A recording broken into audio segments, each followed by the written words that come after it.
হ্যাঁ চলে এসে সারাদিন কোনো কাজ কাম নেই, পরের সঙ্গে কালি দিয়ে বেড়াচ্ছে। সেলিম, ভালো আছো? ও সেলিম, কি করতে চাও? ওই শুরু হয়ে গেছে, কি কব আমি, গরমে জীবন বাঁচতেছে না। না, ঘাস কাটার হবে না, ভাত খাচ্ছিস চাচা? ইয়া কি মারছিস কেন? কলিয়ায় ঘাস কাটছে। তুমি তো দেখতে পাচ্ছি চাও আমি ঘাস কাটতেছি, তত জিজ্ঞেস করার দরকার কি? এত বড় শরীর, কাজ কাম নেই তোমার?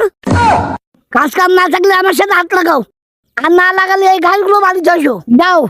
কি করছিস কি তুই? তোর মাথা মতো ঠিক আছে? এই গরমে তোর ঘাস বই নিয়ে থেবে? আমার কি তো সেরকম মনে হচ্ছে? আমার গেটারটা তুই দেখেছিস? এখনো আমার দেখলি এই মানুষ পাগল হয়ে যায়, আর তুই আমার ঘাস বওয়ার কথা করছিস। ডোন্ট টার্ন মাই হার্ট, তোমার এই কথায় আমি খুব কষ্ট পেলাম।